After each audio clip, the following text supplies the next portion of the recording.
فاسألوا أهل الذكر إن كنتم لا تعلمون بالبينات والزبر. السلام عليكم ورحمة الله وبركاته. الحمد لله رب العالمين والصلاة والسلام على نبينا محمد وعلى آله وأصحابه أجمعين أما بعد. প্রিয় দর্শক, আপনাদের সবাইকে স্বাগত জানাচ্ছি জানতে চাই লাইভ অনুষ্ঠান থেকে। আজকে আমাদের 155তম পর্ব। আল্লাহ শুকরিয়া আদায় করছি, তিনি আমাদের অনেক বিপদ আপদেও সাহায্য করে যাচ্ছেন এবং আরও দোয়া করছি পৃথিবীর যে কোনো প্রান্তে যে কোনো মুসলিম যদি কোনো বিপদে থাকেন, সমস্যাগ্রস্ত থাকেন, নির্যাতিত থাকেন, আল্লাহ যেন তাদের সহায় হন। আল্লাহুম্মা আমিন ইয়া রাব্বাল আলামিন। আপনাদের অনেকগুলো প্রশ্ন আমাদের কাছে আছে। আমি প্রথম প্রশ্নটি নিচ্ছি মোহাম্মদ আসাদুল ইসলাম থেকে। তিনি বলেছেন, অহংকার ও হিংসা কি? একটু উদাহরণ দিয়ে বোঝালে ভালো হয়। আমি যদি কাউকে পরীক্ষার জন্য খাতা না দেখাই, এটা কি হিংসা হবে? আমি তো আল্লাহর ভয়ে কাউকে দেখাই না, কারণ এটা তো একটা অন্যায় বা ধোঁকা দেওয়া হবে।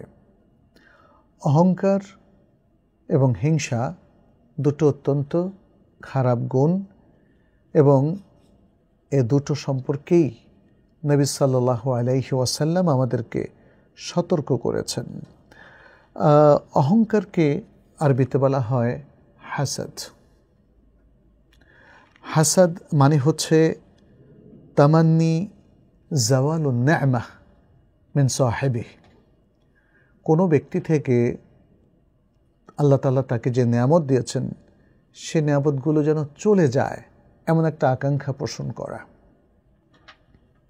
এবং এই জন্য আমরা দেখি যে সূরাতুল ফালাকের মধ্যে হিংসাকারীর হিংসা থেকেও আল্লাহর কাছে আমরা আশ্রয় চাই। এখানে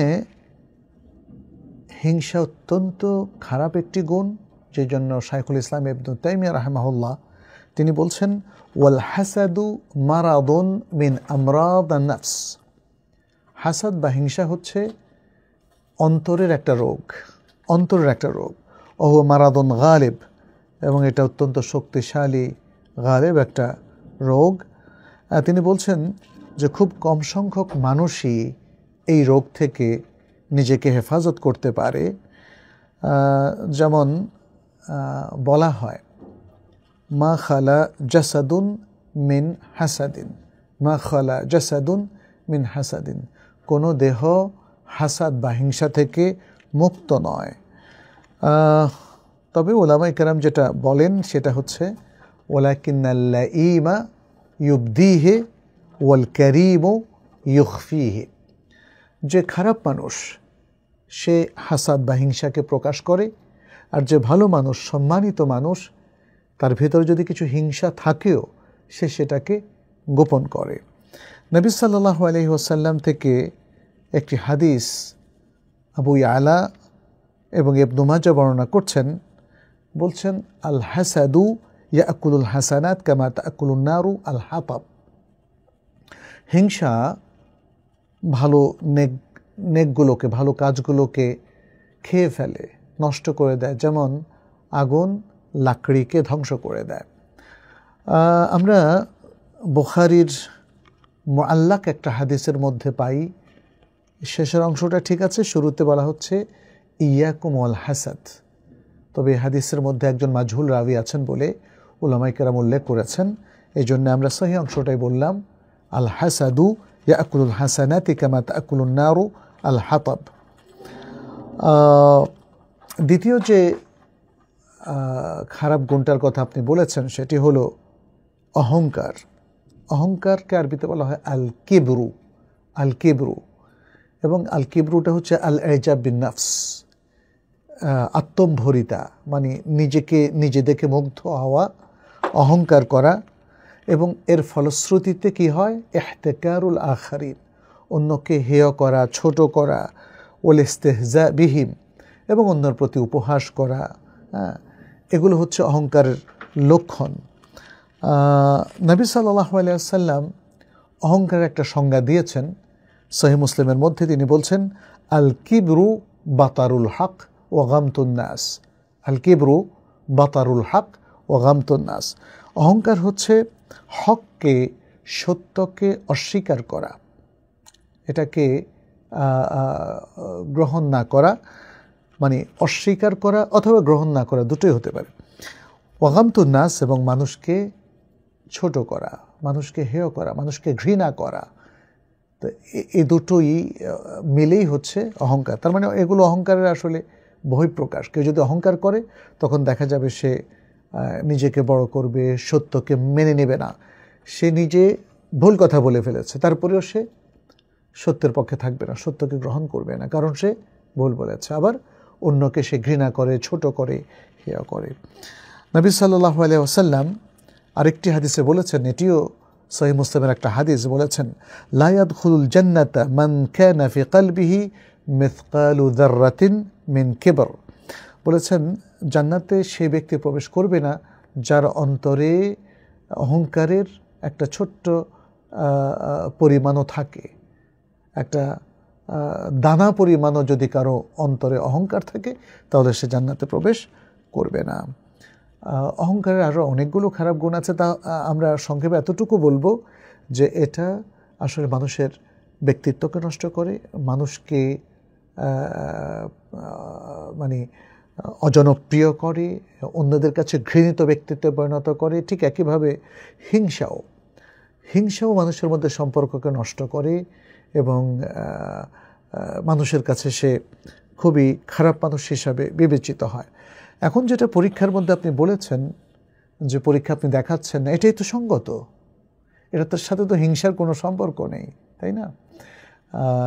যারা বলে যে আমাকে দেখাও, অন্যায়ের সাথে এটাকে আপোষ করা হবে এবং সেক্ষেত্রে এটাকে আরবিতে বলা হয় গিশ, অর্থাৎ নকল করা অথবা অন্যকে নকল করতে সহযোগিতা করা, যেটা পাপ এবং সীমালঙ্ঘনের ভিত্তিতে পারস্পরিক সহযোগিতা বলে গণ্য হবে, যেটি আল্লাহ সুবহানাহু ওয়া তাআলা একদম নিষেধ করেছেন, ওয়ালা তাআওয়ানু আলাল ইসমি ওয়াল উদওয়ান, এবং তোমরা পাপ এবং সীমালঙ্ঘনের ভিত্তিতে পরস্পরকে সহযোগিতা করো না। অতএব পরীক্ষার মধ্যে কোনো মতেই নিজেও অন্যেরটা দেখতে পারবেন না এবং নিজেরটাও অন্যকে দেখানো যাবে না। এটা অন্যায়ের মধ্যে শামিল হবে এবং এটা কবিরা গুনাহের মধ্যে শামিল হবে। ইব্রাহিম খলিল বলেছেন, বেশিরভাগ রাকি রুকিয়া করার জন্য মহিলাদেরকে মুখ খুলতে বলে, সেক্ষেত্রে পর্দা ভঙ্গ হবে কিনা? অবশ্যই রুকিয়া করার জন্য মুখ খোলার কোনো প্রয়োজন নেই। অতএব যে সকল রাকি মুখ খোলার জন্য বলে, তারা এটাকে এই কাজ করার মধ্য দিয়ে বা এই নির্দেশ দেওয়ার মধ্য দিয়ে তারা শরিয়া লঙ্ঘন করে থাকে এবং শরিয়া লঙ্ঘনের মাধ্যমে সত্যিকার অর্থে কোনো রুকিয়া শারঈ রুকিয়া বলে গণ্য হবে না। নাজমুল বলেছেন, চাঁদপুরে একটি মসজিদের ইমামের উপরে মসজিদের মধ্যে ছুরিকাঘাত করেছে এক ব্যক্তি, কারণ ওই মাদানী শেখ বলেছেন, পিয়ন যেমন মানুষের বাড়িতে চিঠি পৌঁছে দিত, ঠিক তেমনি রাসূলুল্লাহ সাল্লাল্লাহু আলাইহি ওয়াসাল্লাম আল্লাহর বার্তা পৌঁছে দিতেন। রাসূল সাল্লাল্লাহু আলাইহি ওয়াসাল্লামের শানে উদাহরণ হিসাবে পিয়ন শব্দ চয়ন করা যাবে কি না? এখানে দেখতে হবে যে ইমাম সাহেব কী উদ্দেশ্যে বলেছেন, তাই না? তার পূর্বাপর আলোচনা থেকে যে কেউ বুঝতে পারবেন যে তিনি নবী সাল্লাল্লাহু আলাইহি ওয়াসাল্লামের শানে কোনো খারাপ শব্দ চয়ন করার জন্য পিয়ন শব্দটা ইউজ করেন নাই। তিনি পিয়ন শব্দকে চিঠি পৌঁছানোর বাহক হিসাবে উল্লেখ করেছেন। যেহেতু আল্লাহর পক্ষ থেকে মেসেজ পৌঁছিয়েছেন যে নবী, তিনি মেসেঞ্জার, আসলে বার্তাবাহক, পিয়ন, আল্লাহর বান্দাদের ক্ষেত্রে নানা ধরনের শব্দ ব্যবহৃত হতে পারে। একজন ব্যক্তি যিনি আমাদের সমাজে বাংলাদেশে পিয়ন হিসাবে কাজ করেন, তিনি তো একজন মানুষ, তিনি তো সম্মানিত। এবং আমি আমার মনে আছে ছোটোর সময় দেখেছি পিয়ন যখন আসতেন আমাদের মন খুশি হয়ে যেত, কারণ তিনি একটা চিঠি নিয়ে আসতেন আর সেই চিঠিতে আমার বাবা অনেক দূরে চাকরি করতেন, আর তার চিঠিটা পেয়ে আমাদের সবার কাছে ভালো লাগতো, আমরা সেটা খুলে পড়তাম, ভাল লাগতো। তাহলে পিয়ন যে কাজটি করেছেন সেটা অত্যন্ত সুন্দর একটা কাজ করেছেন এবং তিনি একজন সরকারি কর্মচারীও বটে, তার কাজটা কোনো ঘৃণিত কাজ নয়। তিনি একজন বার্তাবাহক, চিঠিটা পৌঁছে দিয়েছেন, শুকরিয়া পাওয়ার মতো একটা কাজ তিনি করেছেন। তো আমাদের সমাজে পিয়ন স্বল্প আয়ের একজন মানুষ, সেই হিসাবে ধনী মানুষেরা অথবা অহংকারী মানুষেরা পিয়নকে খারাপ দৃষ্টিতে দেখে, অথবা পিয়নের চাকরিকে খারাপ দৃষ্টিতে দেখে, যদিও এটা কোনো খারাপ চাকরি নয়। এবং আসলে সমাজের সার্ভিসের মধ্যে কোনো চাকরি খারাপ বলে গণ্য হতে পারে না। তবে অনেক সময় আমরা স্বল্প আয়ের চাকরিগুলোকে মানুষকে ছোট করার জন্য, হেয় করার জন্য ব্যবহার করি। অতএব কেউ যদি কাউকে হেয় করার জন্য পিয়ন শব্দটা ইউজ করে, এটা অবশ্যই খারাপ, কোনো সন্দেহ নেই। কিন্তু পিয়ন শব্দটা খারাপ নয়, এবং পিয়নের কাজ যিনি করেন তিনিও কোনো সমাজের খারাপ কোনো কাজ করছেন না। আর ইমাম সাহেব, যেটা আমি নিজেও দেখেছি, অনেকগুলো ভিডিও দেখেছি, তার বক্তব্যও দেখেছি, বিশেষ করে তিনি একটু সুস্থ হওয়ার পরে যে বক্তব্যটা দিয়েছেন, তিনি বলেছেন তিনি মানুষকে শুধু বোঝাতে চেয়েছেন যে নবী সাল্লাল্লাহু আলাইহি সাল্লামকে আল্লাহর জায়গা নেওয়া যাবে না। যেহেতু তিনি আল্লাহর পক্ষ থেকে বার্তাবাহক, অতএব আল্লাহর পক্ষ থেকে যিনি বার্তাবাহক তাকে আল্লাহর কোনো সিফা, আল্লাহর কোনো গুণাবলী আরোপ করা যাবে না, এবং তাকে তার জায়গাতেই রাখতে হবে। তিনি মেসেঞ্জার, তিনি রাসূল, তিনি নবী, তিনি আল্লাহর পক্ষ থেকে বার্তা পৌঁছে দিয়েছেন, এই জায়গায় রাখতে হবে। এই কথাটা তিনি যদি বলে থাকেন তাহলে তিনি সঠিক কথাই বলেছেন। তো প্রথম কথা হচ্ছে যে আসলে আমার মনোপুত কথা না হলেই কাউকে আক্রমণ করতে হবে, এটা ঠিক নয়। এবং আরেকটা বিষয় হচ্ছে, একজন ইমাম তিনি তার ভাষা চয়নে ভুলও করতে পারেন, তাই বলে কি আমি তাকে আক্রমণ করব? আমিও তাকে বলতে পারি যে ইমাম সাহেব, আপনি এভাবে কথা বলেছেন, আমার ধারণা এটা ঠিক হয় নাই, আমি কষ্ট পেয়েছি। কি সুন্দরভাবে সমাধান হয়ে যায়, তাই না? ইমাম সাহেব যদি তার ভুল বুঝতে পারেন তাহলে তো ভালো। আর যদি ইমাম সাহেব মনে করেন যে তিনি সঠিক বলেছেন, তিনি তার ব্যাখ্যাটা দেবেন, তাহলে আমাদের শ্রোতা যারা মুক্তাদি তারা সে ব্যাখ্যাটা দেবে, এতে সমস্যা কোথায়? কিন্তু একজন ব্যক্তির উপর আক্রমণ করা, তাকে হত্যা করার জন্য অ্যাটেম্পট নেওয়া, এটা মহা অপরাধ, এটা কোনো মতেই গ্রহণযোগ্য নয়। এই সমাজে আমরা দেখতে পাচ্ছি প্রত্যেকেই তো তার অধিকার আছে মত ব্যক্ত করার, এবং আমরা দেখতে পাচ্ছি বাংলাদেশের সমাজে আল্লাহ রাসূল সাল্লাল্লাহু আলাইহি সাল্লামকে গালি দিয়েছেন অনেক মানুষ, তখন এই ব্যক্তিরা কোথায় ছিল? এবং যখন নবী সাল্লাল্লাহু আলাইহি সাল্লামকে, আল্লাহকে আমরা দেখেছি ব্লগে কত আজে বাজে কথা আল্লাহর শানে, নবী সাল্লাল্লাহু আলাইহি সাল্লামের শানে কিছু দুষ্ট মানুষেরা উল্লেখ করেছে, এবং এখনও অনেকে খুব বাজে কথা বলছে। তো বাজে কথা বললেও আইন নিজের হাতে তুলে নেওয়া যাবে না। মানুষকে হত্যা করার মতো দণ্ড কোনো ব্যক্তি নিজের হাতে তুলে নিতে পারে না। কারো গায়ে কোনো অস্ত্র দিয়ে, ছুরি দিয়ে কিংবা ধারালো অস্ত্র দিয়ে আঘাত করা যাবে না, কাউকে গোলা বারুদ নিক্ষেপ করা যাবে না। এই ধরনের অধিকার কোনো আসলে ব্যক্তির নেই। অতএব যিনি এ কাজটি করেছেন, যদিও তিনি নিজেকে আশিকে রাসূল দাবি করছেন, সেটা আসলে গ্রহণযোগ্য নয়। আল্লাহর রাসূলকে যিনি ভালোবাসেন, আল্লাহ তাআলাকে যিনি ভালোবাসেন, আল্লাহ এবং রাসূলের নির্দেশনা যিনি মেনে চলেন, তিনি কখনোই কোনো ব্যক্তির উপর আঘাত করতে পারেন না। যে কোনো ব্যক্তি যদি কোনো কুফরি করে, কোনো শিরক করে, কোনো অন্যায় করে, তাহলে সেটা তিনি অন্যদের দৃষ্টি আকর্ষণ করতে পারেন। সমাজের সাধারণ সদস্য হিসাবে, নাগরিক হিসাবে আমি বলছি, অন্যের দৃষ্টি আকর্ষণ করতে পারেন, আলেমদের দৃষ্টি আকর্ষণ করতে পারেন, নাসিহা করতে পারেন। যদি মনে করেন যে এর কোনো বিচার হবে না, তারপরেও আপনি এটাকে নেগোশিয়েট করতে পারেন, সমাজে গণ্যমান্য লোকদের কাছে অভিযোগ দায়ের করতে পারেন। কিন্তু হত্যা করা, আহত করা, এটা অত্যন্ত গর্হিত কবিরা গুনাহ, এবং এটা আইনত দণ্ডনীয়। ইসলামের দৃষ্টিতেও এটা ফৌজদারি দণ্ডের মধ্যে গণ্য।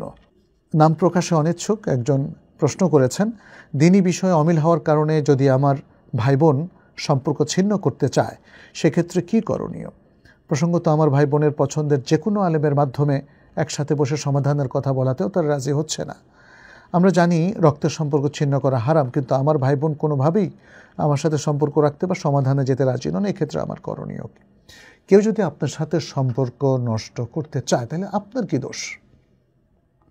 দোষ তো তাদের যারা সম্পর্ক রক্ষা করে না, আপনাকে তারা ইগনোর করে, উপেক্ষা করে চলে। আপনার উচিত হচ্ছে সম্পর্ক আপনার দিক থেকে ছিন্ন যেন না হয় সেদিকে খেয়াল রাখা। আপনি তাদেরকে নাসিহা করে যাবেন এবং আপনি যে চেষ্টাটা করছেন যে একজন বিজ্ঞ আলেমের সাথে বসা, সেই চেষ্টাটা আপনি অব্যাহত রাখবেন যতদিন না তারা বসে। আপনি হতাশ হবেন না এবং এই যে সম্পর্ক ছিন্ন করছে আপনার ভাই বোনেরা, সেই জন্য তারাই দায়ী হবে, আপনি দায়ী হবেন না ইনশাআল্লাহ। আচ্ছা, সাকিব বিন আব্দুর রহমান বলেছেন, আমার পরিচিত একজন দিনী ভাই, তিনি কোনো ওজর ছাড়া মসজিদে না গিয়ে তার দোকানে সালাত আদায় করেন। এই কাজটি তিনি প্রতিদিনই করেন। এরকম আরও অনেক অটো রিক্সা চালককে আমরা দেখতে পাই যে তারা গাড়ির উপরেই বসে সালাত পড়ে, অথচ তিনি চাইলে মসজিদে গিয়ে গাড়িটা একপাশে রেখে সালাত পড়তে পারতেন, কিন্তু সেটি তিনি করেন না। এক্ষেত্রে তাদের সালাতের গুরুত্বটা বা সওয়াবটা কীরকম হবে, অথবা এটা জায়েজ কিনা? কোনো মুসলিম পুরুষের জন্যে কোনো ওজর ছাড়া জামাত তরক করাটা জায়েজ নেই। নবী সাল্লাল্লাহু আলাইহি সাল্লাম যারা ইচ্ছাকৃতভাবে জামাত তরক করে তাদের ঘর জ্বালিয়ে দিতে চেয়েছেন, অর্থাৎ বুঝাতে চেয়েছেন এটা ঘর জ্বালিয়ে দেওয়ার মতো একটা মারাত্মক অপরাধ। অতএব সেই কাজটা করা যাবে না। পারতপক্ষে শরঈ ওজর থাকলেই শুধু পুরুষদের জন্য জায়েজ মসজিদের সালাত না পড়া, নিজে একাকী পড়া।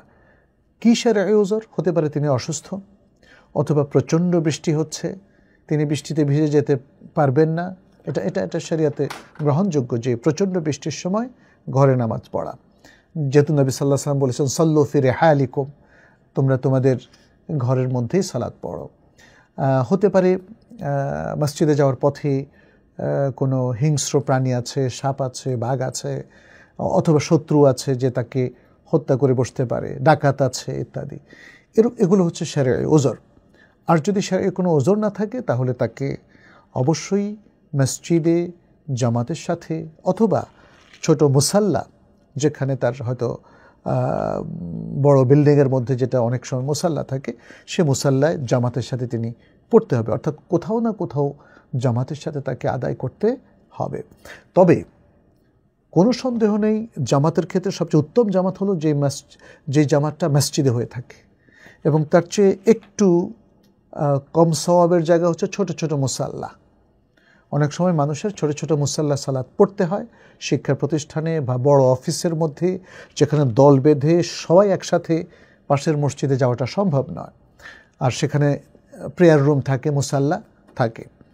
তবে কোনো কারণ ছাড়া যে কোনো জামাতকে সর্বতোভাবে বাদ দিয়ে একাকী নামাজ পড়ার অভ্যাস করা, এটা শরিয়াসম্মত নয়, এবং যারা এই অভ্যাস করছেন তারা গুনাহগার হবেন, তবে তাদের সালাত হয়ে যাবে ইনশাআল্লাহ।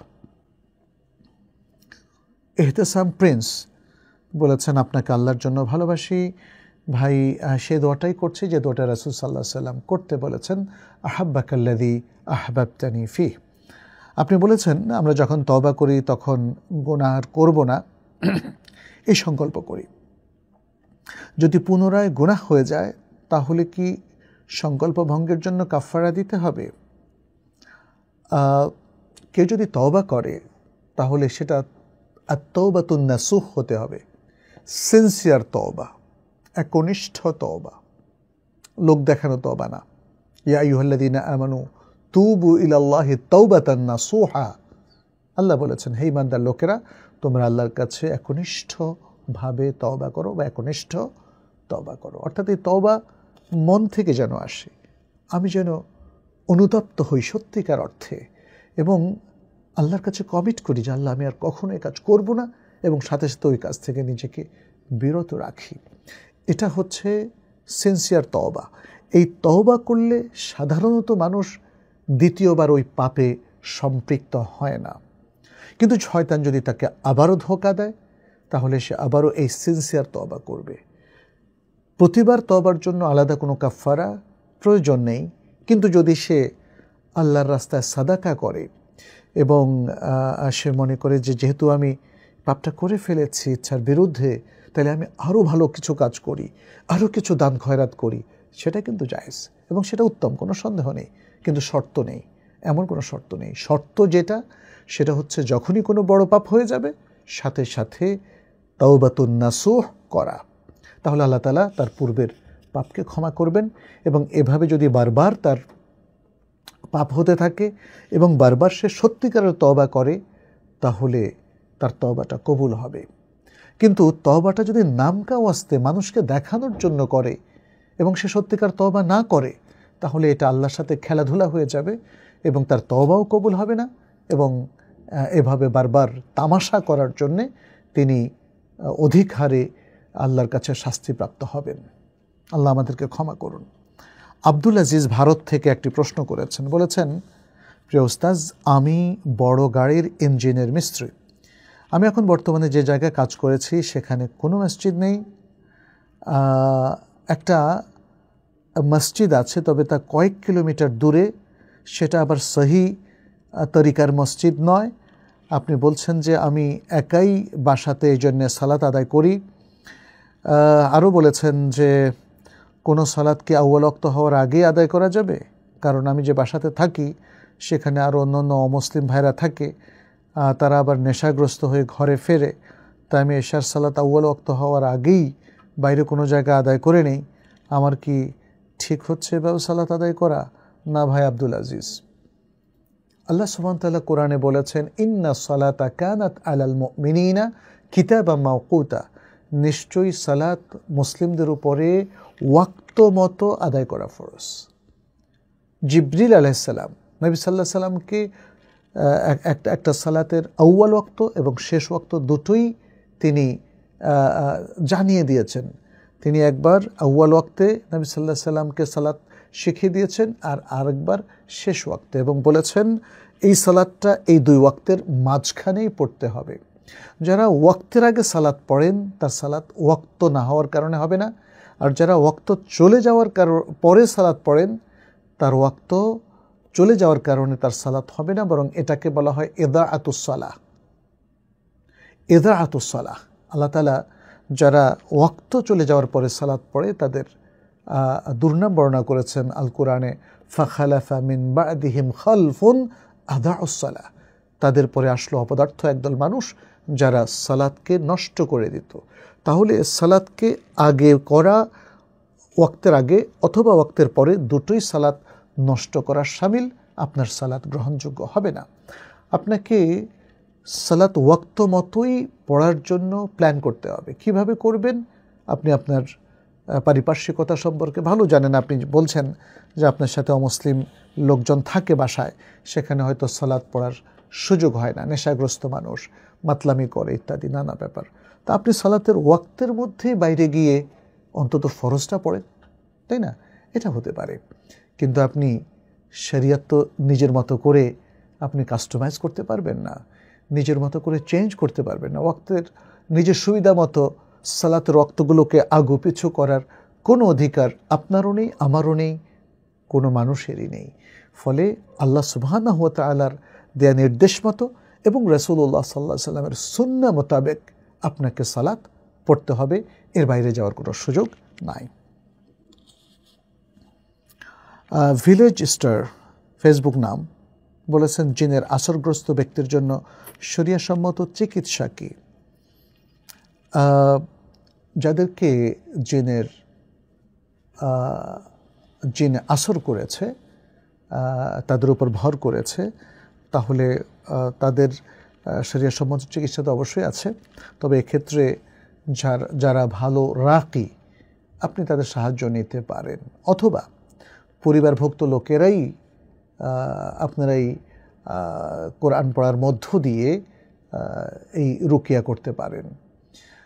প্রথমত আমি বলে নেই, সাধারণত যারা আল্লাহওয়ালা মানুষ এবং যারা সর্বদা পবিত্রতার মধ্যে থাকেন, যারা তাওহীদের নির্ভেজাল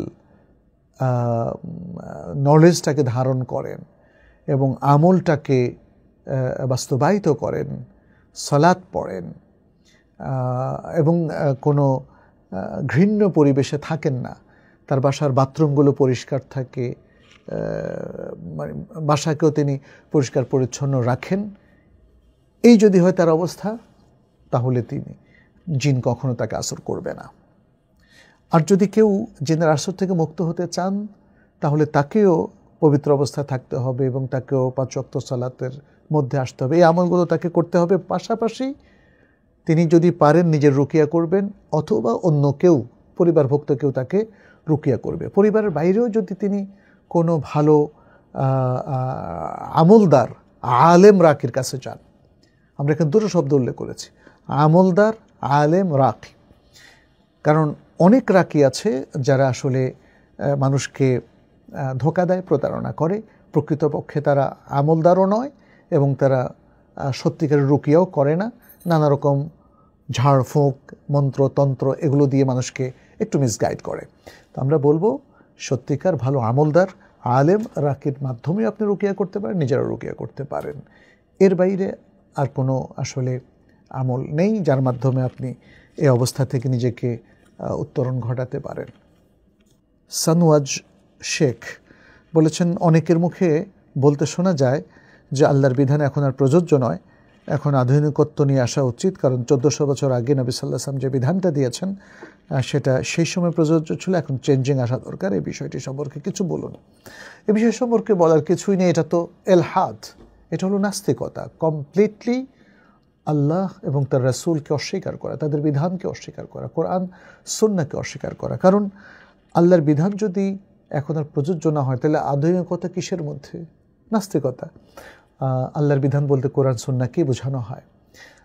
রাসূলুল্লাহ সাল্লাল্লাহু আলাইহি সাল্লাম তিনি তার বহু বক্তব্যে কোরআন এবং সুন্নাহর কথা বলে গেছেন, এবং তার সর্বশেষ বক্তব্যের মধ্যে একটা হচ্ছে আলাইকুম বিসুন্নতি ওয়া সুন্নাতুল খুলাফায়ে রাশিদিন আল মাহদিয়িন মিন বা'দি, এবং আরেকটা হচ্ছে তারাকতু ফিকুম আমরাইন লান তাদিল্লু মা তামাসসাকতুম বিহিমা কিতাবাল্লাহি ওয়া সুন্নতি। প্রথমত বলেছেন তোমাদের উপর আমার সুন্নাহ এবং আমার খুলাফায়ে রাশিদার সুন্নাহকে আঁকড়ে ধরা এটা ওয়াজিব, এটা ফরজ, করতে হবে। আর দ্বিতীয় হাদিসটিতেও বলেছেন এটা হাসান বলে উলামায়ে কেরাম উল্লেখ করেছেন। দ্বিতীয় হাদিসটি, প্রথমটাও শুদ্ধ। সেটি হচ্ছে তোমাদের কাছে দুটো জিনিস রেখে যাচ্ছি, আল্লাহর কিতাব এবং আমার সুন্নাহ। যতদিন তোমরা এগুলোকে আঁকড়ে ধরে রাখবে কখনো পথ হারাবে না। অতএব আজকের এই আধুনিকতার নামে আপনি যা কিছুই চর্চা করেন না কেন পথ হারাবেন, বিভ্রান্ত হবেন। পৃথিবীর মানুষ এখন বিভ্রান্ত। দেখুন না, কোরআন সুন্নাহ ভিত্তিক যারা ঈমান, আকীদা, আমলের মধ্যে নেই, তাদের চলাফেরা, অশালীনতা এবং তাদের জীবনের বহুমাত্রিকতা তাদেরকে আসলে জীবন সম্পর্কে হতাশ করে ফেলেছে এবং আরও নানাবিধ জটিলতা দেখা দিয়েছে। মানসিক অবসন্নতা, মানসিক রোগ, নানা কিছু মানুষকে কাবু করে ফেলেছে। মানুষের মুক্তি একটা বিধান অনুসরণ করার মধ্য দিয়ে, সেটা হচ্ছে আল্লাহর বিধান তথা আল কোরআন এবং আস সুন্নাহ। অতএব যারা এই কথাগুলো বলছেন আমরা তাদেরকে নসিহা করব, আপনারা দ্বীনের দিকে ফিরে আসুন, ঈমানের দিকে ফিরে আসুন, ইসলামের দিকে ফিরে আসুন। ভুল বিভ্রান্তির উপর নিজেদের জীবন অতিবাহিত করে চির জাহান্নামী হবেন না, বরং আল্লাহর সাহায্য পাওয়ার জন্য এবং আল্লাহর কাছে পুরস্কার নেওয়ার জন্য, জান্নাতের মতো মহাপুরস্কার পাওয়ার জন্য দ্বীনের দিকে, দ্বীন ইসলামের দিকে আপনারা ফিরে আসুন। আল্লাহ আমাদের সবাইকে তৌফিক দান করুন। মানওয়ারা মনি বলেছেন, এবার আরাফার মাঠে সবাই তাঁবুর বাইরে মোনাজাত করেছে, আমরা 2-4 জন মহিলা তাঁবুর ভিতরে মোনাজাতে ব্যস্ত ছিলাম। ভয় হচ্ছে আমাদেরটা কি ঠিক ছিল? মোনাজাত মানে দোয়া করা, তাই না? এটাই তো বুঝিয়েছেন। রাসূল সাল্লাল্লাহু আলাইহি সাল্লাম আরাফার মাঠে ব্যক্তিগতভাবে দোয়া করেছেন। তিনি সালাতের পরে খুতবা দিয়েছেন, তারপর সালাত পড়েছেন, এরপরে তিনি আরাফায় ঢুকেছেন এবং তিনি আরাফায় ঢুকে বলেছেন আমি এই জায়গায় ওকুফ করলাম। আরাফা পুরোটাই ওকুফের জায়গা। এরপরে তিনি সূর্য অস্ত যাওয়া পর্যন্ত লম্বা টাইম ধরে তিনি আল্লাহর কাছে দোয়া করলেন, এমনকি তার বগলের সাদা অংশটা পর্যন্ত দেখা গিয়েছিল। তাতে বোঝা গেল তিনি হাত তুলে আল্লাহর কাছে দোয়া করেছেন, প্রাণ ভরে আল্লাহর কাছে দোয়া করেছেন। নিজের জন্যে, পরিবারের জন্যে, উম্মার জন্যে, মানুষের জন্যে তিনি দোয়া করেছেন। অতএব আমাদেরও উচিত হচ্ছে দোয়া করা। এখন সেটা যে কোনো জায়গা হতে পারে, আরাফার, তাঁবুর ভিতরে, তাঁবুর বাইরে, যখন যার জন্য যেভাবে সুবিধা। তবে বোনদেরকে মনে রাখতে হবে তাদের পর্দাপশিদা খুবই গুরুত্বপূর্ণ। আপনি যখন হারামে তওয়াফ করছেন তখনও আপনার পর্দা প্রশিদা গুরুত্বপূর্ণ। আপনি যখন মসজিদুল নববী মদিনায় সালাত পড়তে মসজিদে যাচ্ছেন তখনও আপনার জন্য পর্দা খুবই গুরুত্বপূর্ণ। আপনি যখন হজের মধ্যে মিনা, মুজদালিফা, আরাফায় আপনি চলাফেরা করছেন হেঁটে কিংবা বাসে কিংবা পাবলিক বাহনে, যেখানেই, সবসময় মেয়েদের পর্দা প্রশিদা বেশি গুরুত্বপূর্ণ। অতএব পর্দা প্রশিদা মেনটেন করেই আপনাকে সালাত পড়তে হবে, ইবাদত করতে হবে, দোয়া করতে হবে এবং মোনাজাত করতে হবে। যারা পর্দা প্রশিদা লঙ্ঘন করে কাজটা করছেন এটা তাদের জন্য ঝুঁকিপূর্ণ।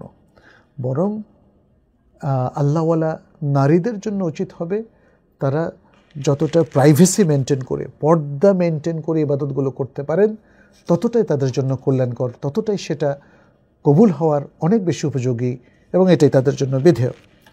শাহিদুল ইসলাম বলেছেন, নফল সাদাকা ধনী গরিব সবাই গ্রহণ করতে পারে কি? সাদাকা এটি ধনী গরিব সবার জন্য গ্রহণ করা জায়েজ আছে। সাদাকাল মাফরুদা, যেটা ফরজ সাদাকা, যাকাত, এটি 8টি খাতে ব্যয় করতে হবে এবং প্রথম হকদারি হচ্ছে ফকির এবং মিসকিন, দরিদ্র এবং হতদরিদ্র। কিছু কিছু সাদাকা ধনীরা গ্রহণ করতে পারে না। সেটি হচ্ছে যেমন কেউ যদি কোনো একটা কিছু আল্লাহর নামে ওয়াকফ করে শুধু গরিবদের জন্যে, শুধু দরিদ্রদের জন্য, অথবা কেউ যদি মানত করে যে এই গরুটা অথবা এই খাসিটা জবেহ করে তিনি শুধু দরিদ্রদেরকেই খাওয়াবেন, তাহলে এই মানতটা যখন তিনি জবে করবেন এই গোশটা আর ধনী লোকরা খেতে পারবে না। তিনি যদি একটা ফান্ড তৈরি করেন যে এই ফান্ডটা আমি ওয়াকফ করলাম শুধু দরিদ্র স্টুডেন্টদের জন্য, তখন ধনী স্টুডেন্টদেরকে এখান থেকে দেওয়া যাবে না। তাহলে খাবার বলেন, সম্পদ বলেন বা অন্য যে কোনো জিনিস, ওয়াকফা বলেন, সাদাকা বলেন, যদি কেউ এটা দরিদ্রের জন্য খাস করেন তাহলে আর ধনীরা এটা ইউজ করতে পারবে না। ঠিক তেমনি ওই যে আপনার হজের মধ্যে যে কোনো ভুল হলে, ওয়াজিব তরক হলে বা নিষিদ্ধ কাজ হয়ে গেলে যে ফিদিয়াটা দিতে হয়, যেটাকে আমরা দম বলি, সেই দমটাও ফকির মিসকিনদের হক, এটা ধনীরা খেতে পারবে না। এছাড়া আর যে কোনো নফল সাদাকা ধনী গরিব সবার মধ্যে ছড়িয়ে দিতে কোনো অসুবিধা নাই, দান করতেও কোনো অসুবিধা নেই। আলমগীর হক বলেছেন, আমার ভাইকে নামাজের দাওয়াত দিলে সে বলে নামাজ পড়ে কি হবে। কখনো সে হত্যার হুমকি দেয়, কখনো আবার মিষ্টি কথা বলে, কিন্তু সে নিজে নামাজ পড়ে না। তাকে নামাজের দাওয়াত অনেকবার দেওয়া হয়েছে। আমার করণীয় কি? আপনার করণীয় হচ্ছে দাওয়াত দিয়ে যাওয়া। আপনার ভাই, তাই না? এখন ব্যাপারটা তো এমন নয় যে আমি রাস্তায় গিয়ে অন্য একজনকে চিনি না দাওয়াত দিলাম। আপনার ভাই, তাকে আপনি বলবেন, তার সাথে আপনি নেগোশিয়েট করবেন, বোঝাবেন। সে এখনও বুঝে নাই, বুঝতে পারলাম, তাহলে আপনি অব্যাহত রাখবেন। আপনি সুযোগ সুবিধা মতো তাকে বোঝাবেন। ইনশাআল্লাহ একটা সময় হয়তো তার বুঝে আসবে। কোনো একটা বিপদে পড়লে তখন সে বুঝবে, তা আল্লাহর কথা মনে পড়বে, হয়তো সে চেঞ্জ হয়ে যেতে পারে। আপনি হতাশ হবেন না। হতাশ হলেই তো সমস্যা। আপনি হয়তো আর তাকে সালাতের কথা বলা বন্ধ করে দেবেন, সেটা ঠিক হবে না। আর এটা খুব অদ্ভুত যে একজন ভাইকে নামাজের বা সালাতের কথা বলার কারণে সে হত্যার হুমকি দেয়, খুবই অস্বাভাবিক। তাহলে কি আপনার ভাইয়ের অন্য কোনো মানসিক সমস্যা আছে? সেটা একটু দেখতে হবে। আমাদেরকে কেউ যদি বলে যে আপনি আমল বাড়িয়ে দেন, বা যদি কেউ রোজা ভঙ্গ করে তাকে রোজা রাখেন, দান খায়রাত সাদকা করেন, এরকম নাসিহা করলে তো হত্যার হুমকি দেওয়ার কোনো বিষয় আসে না। ফলে ওই বিষয়টা আপনারা একটু চেক করে দেখতে পারেন। গোলাম রাব্বি তিনি বেশ কয়েকটা প্রশ্ন করেছেন।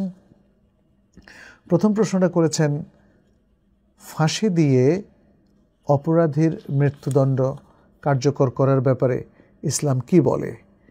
আচ্ছা, এখানে আমরা জানি যে আল্লাহ সুবহানাহু ওয়া তাআলা বলছেন, কুতিবা আলাইকুমুল কিসাসু ফিল কাতলা। হত্যাদণ্ড হিসাবে ইসলাম কিসাসকে ফরজ করেছে। কেউ কাউকে অন্যায়ভাবে হত্যা করলে বিচারক তার বিচারে ওই ব্যক্তিকে মৃত্যুদণ্ড দিতে পারেন। এটাই বলা হয়েছে এই আয়াতের মধ্যে। এখন এই হত্যাদণ্ড কার্যকর করবে কি দিয়ে? আপনি সে প্রশ্নটাই করেছেন, ফাঁসি দিয়ে, নাকি তাকে যেভাবে ইসলামের প্রথম যুগে তরবারি দিয়ে তার শিরচ্ছেদ করা হতো।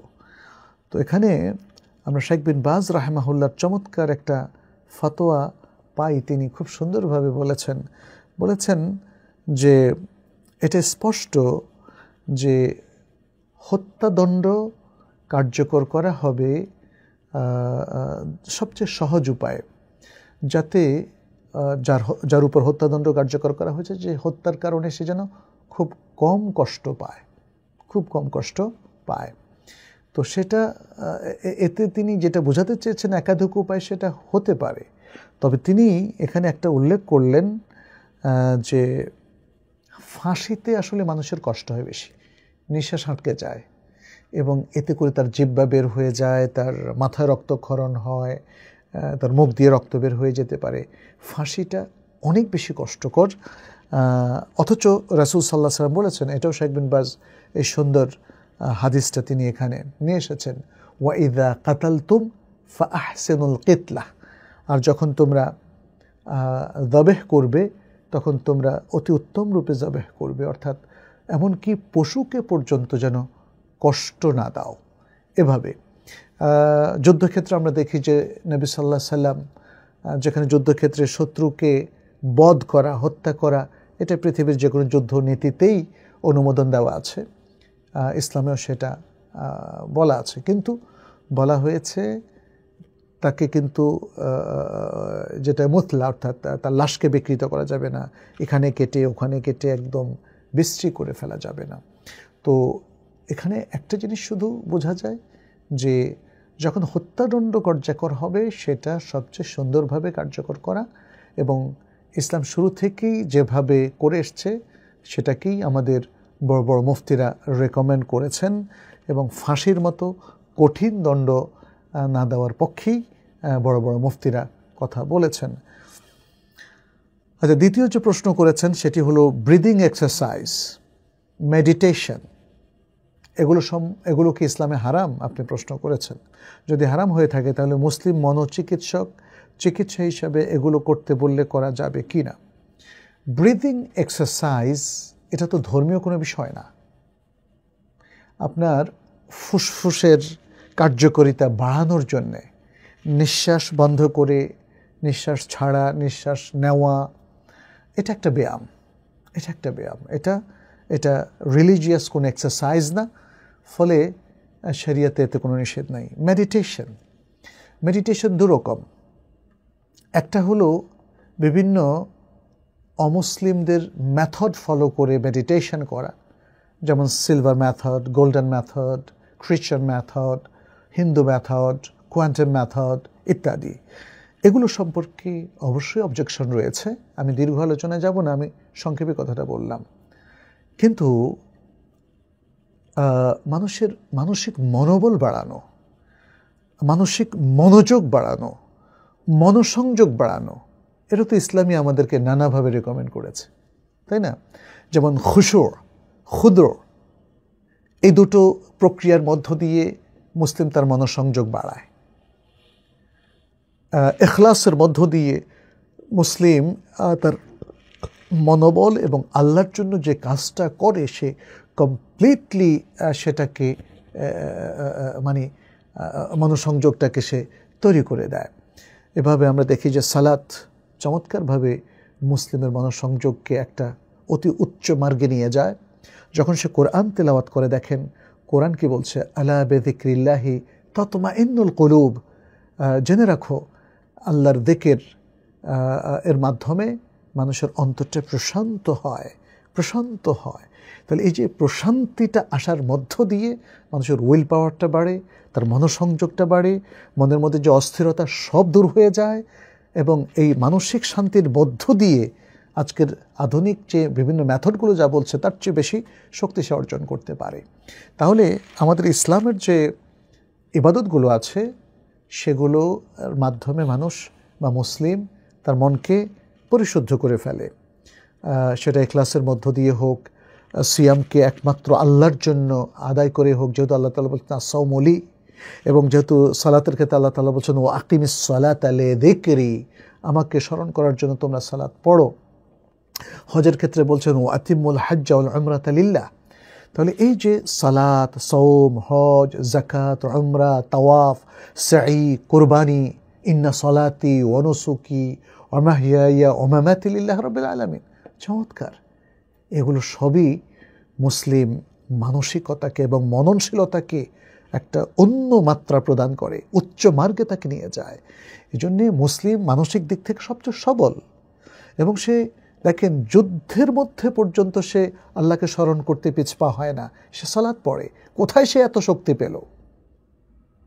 যুদ্ধটাও ঠিক রাখছে, আবার সালাতটাও ঠিক রাখছে। বুঝতে পেরেছেন? তাহলে বোঝাই যাচ্ছে যে ইসলামিক যে প্রেসক্রিপশনটা সেটা much more strong than another methods. যে মেথডগুলো আমাদেরকে বলা হয় তুমি এই মেথড করো, ওই মেথড করো, ওই মেথড করো, এবং সেই মেথডগুলো করার মধ্য দিয়ে মুসলিমকে তার মেইন প্রোগ্রাম থেকে, তার মেইন প্রেসক্রিপশন থেকে ডিটাচ করে ফেলা হচ্ছে। আমি আশা করছি মুসলিম মনোচিকিৎসকগণ এই বিষয়গুলো ভেবে দেখবেন এবং তারা ইসলামের যে প্রেসক্রিপশনটা আছে সেটাকে প্রেসক্রাইব করবেন ইনশাআল্লাহ। আরেকটি প্রশ্ন জনাব গোলাম রাব্বি করেছেন, বলেছেন রাসূলুল্লাহ সাল্লাল্লাহু আলাইহি সাল্লাম বলেন যে ব্যক্তি পরিমিত ব্যয় করে সে নিঃস্ব হয় না। হাদিসটা কি সহিহ? এক্ষেত্রে একটা হাদিস আমরা পাই, ইমাম আহমেদ হাসান সানাদে আব্দুল্লাহ ইবনে মাসউদ রাদিয়াল্লাহু তাআলা আনহু থেকে বর্ণনা করেছেন, নবী সাল্লাল্লাহু আলাইহি সাল্লাম বলেছেন মা আলা মান ইকতাসাদা, মা আলা মান ইকতাসাদা, যে ব্যক্তি ইকতাসাদ অর্থাৎ পরিমিত ব্যয় করলো সে গরিব হয় না, দরিদ্র হয় না। তাহলে এটা হাসান হাদিস, যেহেতু ইমাম আহমদ হাসান সনদে এটাকে বর্ণনা করেছেন। আচ্ছা, আপনি আরেকটা প্রশ্ন করেছেন, সেটা হচ্ছে একজন কোরআনের হাফিজ 10 জন বা ততোধিক ব্যক্তিকে জান্নাতে নিতে পারবেন, হাদিসটা কি সহিহ কিনা? এখানে হাদিসটা আদৌ আছে কিনা সেটা আমরা একটু দেখি। আমরা আসিম ইবনে হামজা এর একটা বর্ণনা দেখি। তিনি আলী ইবনে আবি তালিব রাদিয়াল্লাহু তাআলা আনহু থেকে একটা হাদিস বর্ণনা করেছেন। নবী সাল্লাল্লাহু আলাইহি সাল্লাম বলেছেন কি, মান কারা আল কোরআনা ও হাফিজাহু, যে ব্যক্তি কোরআন তেলাওয়াত করলো, কোরআন পড়লো এবং সেটাকে হেফজ করলো, আদখালাহুল্লাহুল জান্নাহ, আল্লাহ তাকে জান্নাতে প্রবেশ করাবেন। ওয়া শাফাআহু ফি আশরাতিন মিন আহলি বাইতিহি কুল্লুহুম কাদ ইস্তাওজাবা আন-নার। এই হাদিসের শেষে বলা হয়েছে যে এবং তাকে শাফাআত করার অনুমতি দিবেন তার আহলে বাইতের অর্থাৎ তার পরিবারভুক্ত 10 জনের ব্যাপারে, যাদের প্রত্যেকেই জাহান্নামে যাওয়ার উপযুক্ত হয়ে গিয়েছিল। তো এই হাদিসটা আমরা বিশ্লেষণ করে দেখলাম এবং সার্চ করে দেখলাম যে হাদিসটা দাঈফ জিদ্দান, অত্যন্ত দুর্বল। এখানে আবু আমর যে রাবি আছেন তিনি হাফস ইবনে সুলাইমান আল আসদি আল বাজ্জার আল কুফি আল গাদরি আল মুকরি আল মাশহুর, তিনি সাহেব আসিম। তার ব্যাপারে উলামায়ে কেরামের বক্তব্য হচ্ছে মাতরুকুন ফিল হাদিস, তিনি মাতরুকুন ফিল হাদিস, হাদিস বর্ণনার ক্ষেত্রে তিনি একজন পরিত্যাজ্য ব্যক্তি, তাকে হাদিস বিশারদগণ গ্রহণ করেননি, ফলে তিনিও দাঈফ, তার বর্ণিত হাদিসটিও দাঈফ বলেই গণ্য হবে।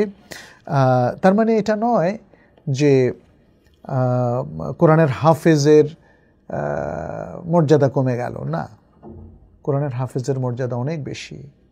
কারণ কোরআন পড়া এবং কোরআনের হাফেজ যিনি, তাকে আল্লাহ তাআলা কিয়ামতের দিন বলবেন আখিরাতে যে তুমি প্রত্যেকটা আয়াত পড়ো, একটা করে সিঁড়ি ভাঙো। তাহলে হাফেজই তো সবগুলো সিঁড়ি ভাঙতে পারবে, তাই না? একদম সর্বোচ্চ পর্যায়ে সে উঠে যাবে। এরকম অনেক সহিহ হাদিস আছে, কিন্তু যে হাদিসগুলো সহিভাবে আসেনি আমরা সেগুলো কেন বর্ণনা করব? সেই নলেজটা আমাদের কাছে গ্রহণযোগ্য নয়, কারণ এই হাদিসটা অত্যন্ত দাঈফ। তাহলে আমরা সহিহ হাদিস এবং হাসান হাদিসগুলোর ভিত্তিতেই বক্তব্য দেব এবং বক্তব্য গ্রহণ করব এবং সেটাকে নলেজ হিসাবে গ্রহণ করব। যেগুলো দাঈফ কিংবা জাল হাদিস এমন দুর্বল যে দুর্বলতা কাটেনি, সেগুলোকে আমরা ফার্দার দুর্বলতা কাটা পর্যন্ত রেখে দিব। দুর্বলতা না কাটলে সে হাদিস অনুযায়ী আমল করা অথবা বিশ্বাস করা জায়েজ হবে না। মোহাম্মদ জাকারিয়া বলেছেন, জামাতে ফরজ সালাত আদায়ের সময় কোনো মুসল্লির দুরুদ ছাড়া পড়লে করণীয় কি? ফরজ সালাত আদায়ের সময় মুসল্লি দুরুদ পড়বেন তো হলো একদম শেষ বৈঠকে, তাই না? এটা ওয়াজিব, পড়তে হবে, তা নাহলে তিনি গুনাহগার হবেন। মোহাম্মদ সিফাত বলেছেন, কেউ যদি মেসেঞ্জার, হোয়াটসঅ্যাপ ইত্যাদিতে সালাম দেয় তাহলে সালামের উত্তর লিখে দেওয়া কি বাধ্যতামূলক নাকি মুখে উত্তর দিলে যথেষ্ট হবে? লিখিত উত্তর সঙ্গত কারণেই লিখিতভাবেই দেওয়া উচিত। হ্যাঁ, কেউ আপনাকে আসসালামু আলাইকুম বললে আপনি তাকে লিখিতভাবে দেবেন, তা না হলে তো তিনি জানতেই পারলেন না আপনি যে উত্তরটা দিলেন। তবে দিয়ানাতান অর্থাৎ দিনদারির দিক থেকে যদি কেউ উত্তরটা দিয়ে দেন এবং তাকে জানান যে আমি আপনার উত্তর মুখে দিয়ে দিয়েছি, তাহলে আর কোনো সমস্যা থাকে না।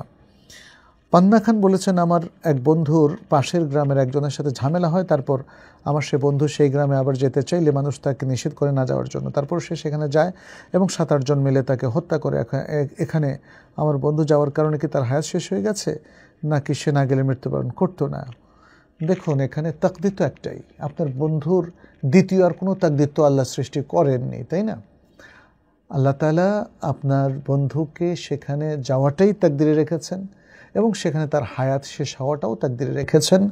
যদিও তার মৃত্যুর কারণ এখানে বিভিন্ন লোকদের তার উপর চড়াও হওয়া এবং তাদের কাজের কারণে তারা অপরাধী এবং হত্যাকারী হিসেবে সাব্যস্ত হবে এবং হত্যার দণ্ড তাদের উপর দুনিয়াতে বর্তাবে এবং আখিরাতে আল্লাহ তাদের শাস্তির ব্যবস্থা করবেন। কিন্তু তার হায়াত শেষ হয়ে গেছে। অবশ্যই এখানে আমরা যে তুলনামূলক আলোচনাটা করছি যে এটা এভাবে হয়েছে, এভাবে না হলে কি হতো, এটা আল্লাহ জানেন, এভাবে না হলে কি হতো সেটা আল্লাহ জানেন। কিন্তু এটা এভাবে হয়েছে এবং এটা আল্লাহ জানেন, সে জানাটা আল্লাহ সৃষ্টি করে দিয়েছেন, অর্থাৎ তার এখানে হত্যাকাণ্ডটা ঘটেছে এবং তিনি মারা গিয়েছেন। ফলে তাকদীর নিয়ে যদি এটা না হতো তাহলে হয়তো বেঁচে যেতেন, এই ধরনের কথা বলাটা গর্হিত কাজ। তাকদীর আল্লাহর হাতে, আল্লাহই হচ্ছেন তাকদীরের মূল অথরিটি, আমরা বান্দারা কোনো অথরিটি না। ফলে তাকদীর নিয়ে নিজের ইচ্ছামতো চিন্তাভাবনা গবেষণা করে নিজের ইচ্ছামতো ব্যাখ্যা দাঁড় করানো, এটা অত্যন্ত গর্হিত কাজ। তাকদীরকে বুঝতে হবে আল্লাহ এবং তার রাসূল সাল্লাল্লাহু আলাইহি সাল্লাম যেভাবে আমাদেরকে সংবাদ দিয়েছেন ততটুকুর মধ্যেই, এর বাইরে অতিরিক্ত কোনো বাক্য ব্যয় করা, নিজের ইচ্ছামতো এবং উল্টাপাল্টা কথা বলা, এটা নিষিদ্ধ। ইব্রাহিম খলিল বলেছেন, সহি আকীদা গ্রহণের আগে পালিয়ে বিয়ে করেছে, এখন তার পরিবার মেনে নেবে না কখনো, এখন আমাদের করণীয় কি হতে পারে? বিয়েটা কি হবে?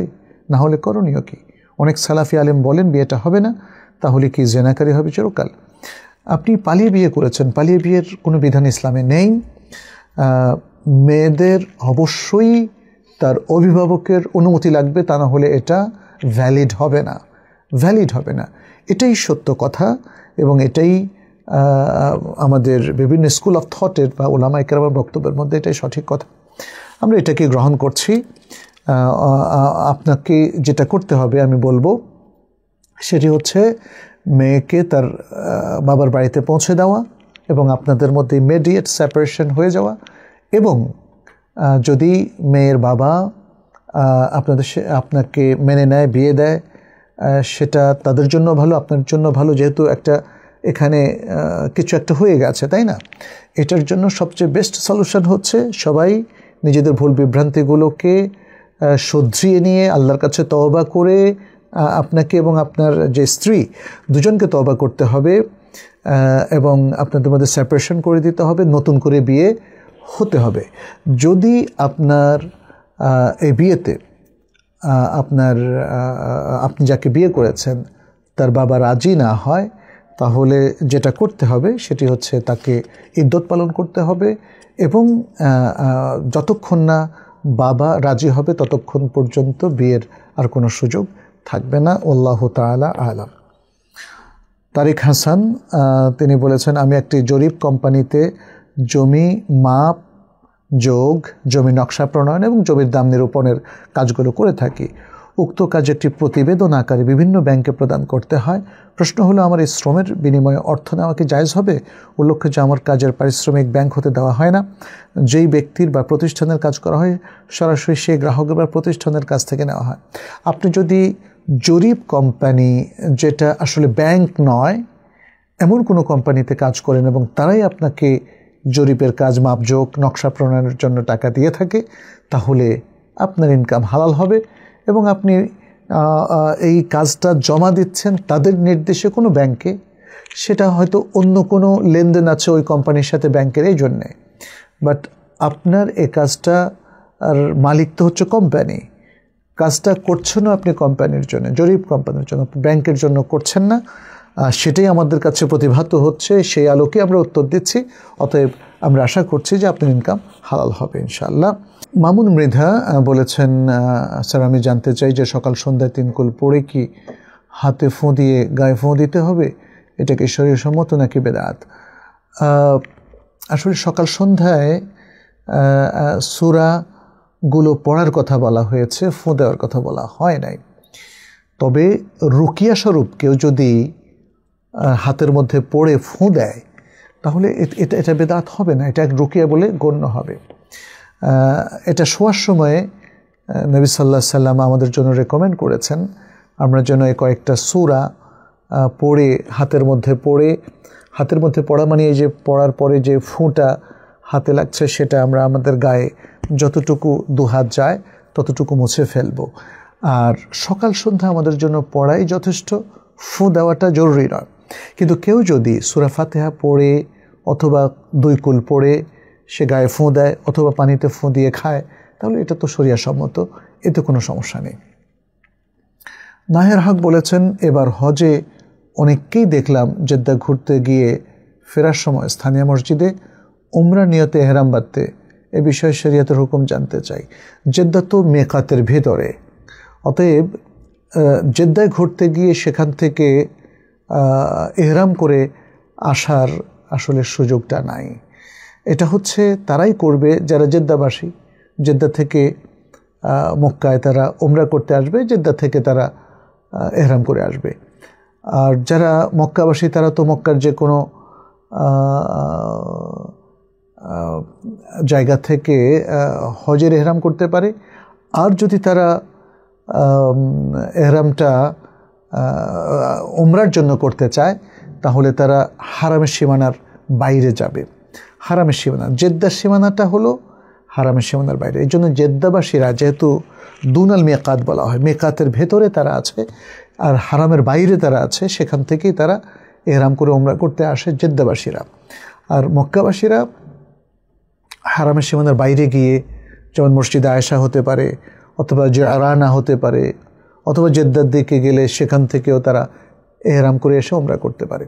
আর আমাদের বাংলাদেশি যারা হজে যাচ্ছেন তারা কিন্তু একটা বড় সফরে যেতে হবে। যদি মদিনায় যান, মদিনা থেকে ফেরার সময় তারা আরেকটু উমরা করতে পারেন।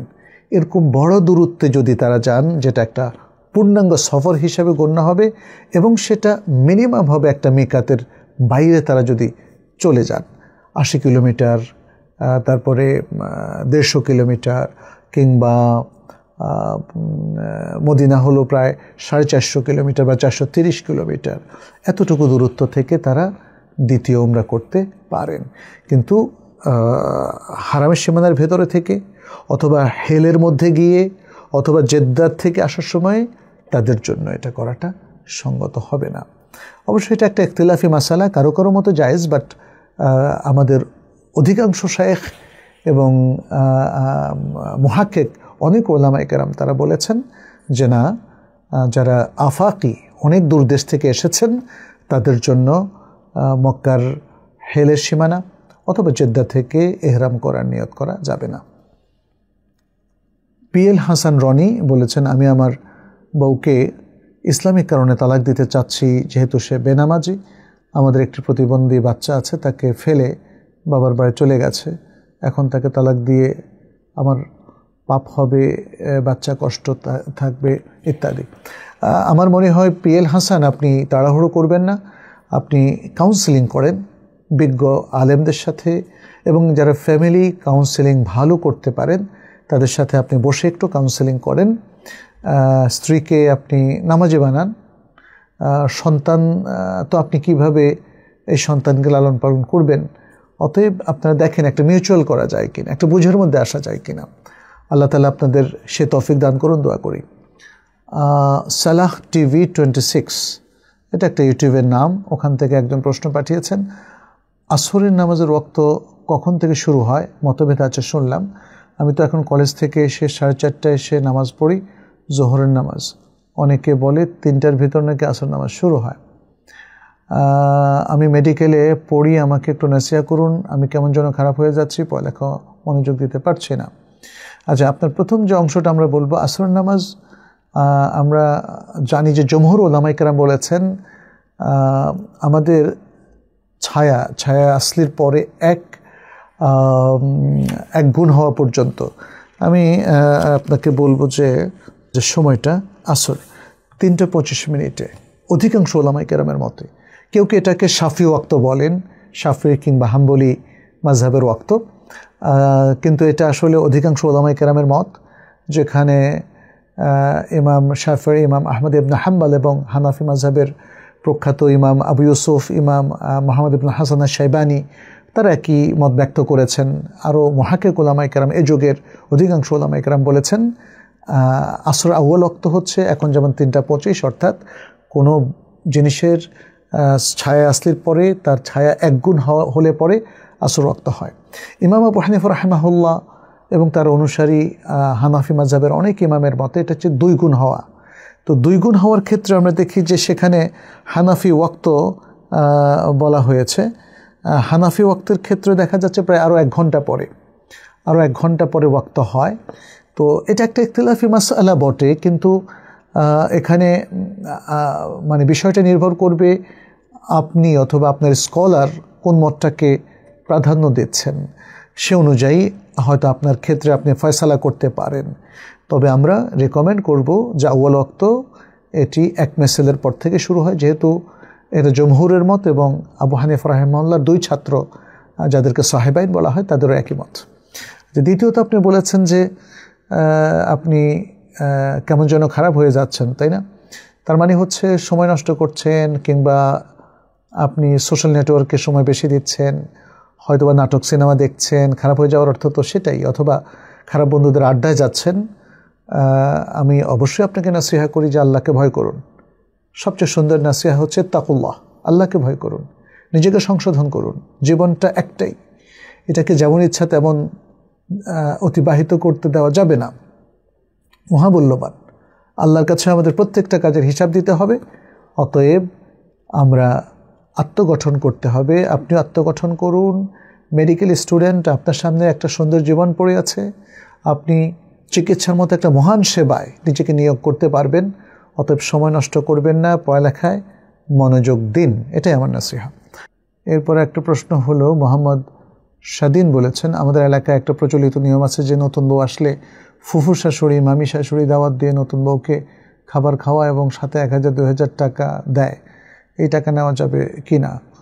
প্রচলিত মানে এগুলো খুশি হয়ে দেয়, কই আমরা তো আমাদের দেশে দেখি নাই এগুলো, অথবা আরও বেশিও দেয়।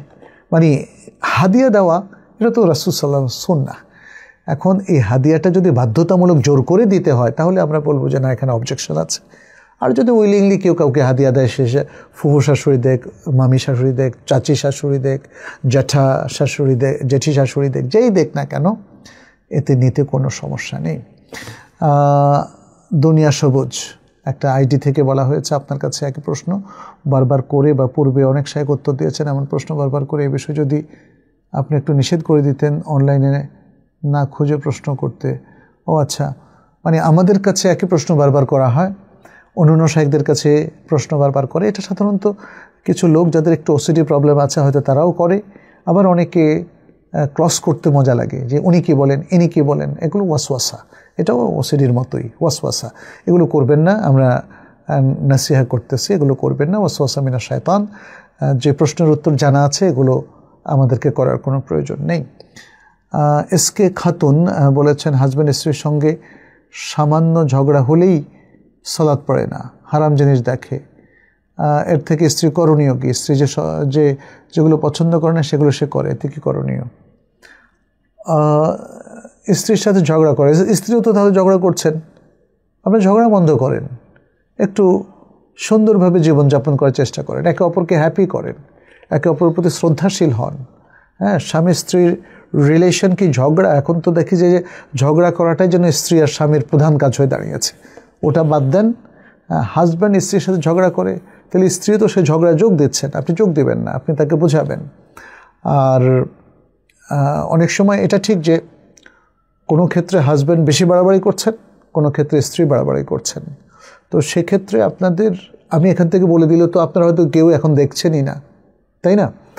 এতে তেমন কোনো কাজ হবে না। আপনাদের উচিত হচ্ছে বিজ্ঞ ইসলামী ব্যক্তিত্বদের কাছে যাওয়া, তাদের কাছ থেকে কিছু কাউন্সেলিং নেওয়া, শরিয়া কাউন্সেলিং নেওয়া, এবং বিশেষ করে যারা ফ্যামিলি কাউন্সেলিংয়ে দক্ষ তাদের কাছ থেকে কাউন্সেলিং নেওয়া। স্বামী স্ত্রী দুজনই আপনাদের যে ভুল বিভ্রান্তিগুলো আছে এগুলো কিভাবে মিটিগেট করা যায়, এগুলো কিভাবে মানে এগুলো থেকে মুক্ত হওয়া যায় এবং একে অপরের প্রতি ভালোবাসা পোষণ করা যায়, শ্রদ্ধা আস্থা এগুলো আনা যায়, সেভাবে যদি আপনারা নিজেরা কিছু নিজেদের জীবনটাকে নতুন করে সাজাতে পারেন, ইনশাআল্লাহ আপনারা সুখী হবেন, ঝগড়া বন্ধ হবে, রাগ করে কেউ সালাতও বন্ধ করবেন না ইনশাআল্লাহ। লক্ষ্মী ভাই বলেছেন, মসজিদে ফজর নামাজের পর প্রায় সময় বিভিন্ন লোক দাঁড়িয়ে আর্থিক সাহায্য প্রার্থনা করে, এটা কি ঠিক? তার টাকার হয়তো প্রয়োজন আছে, অথবা তিনি দরিদ্র। এটা আমরা দেশে বিদেশে অনেকখানি দেখেছি। এটা সুন্দর নয়, কিন্তু তাকে তো কেউ সাহায্য করছে না।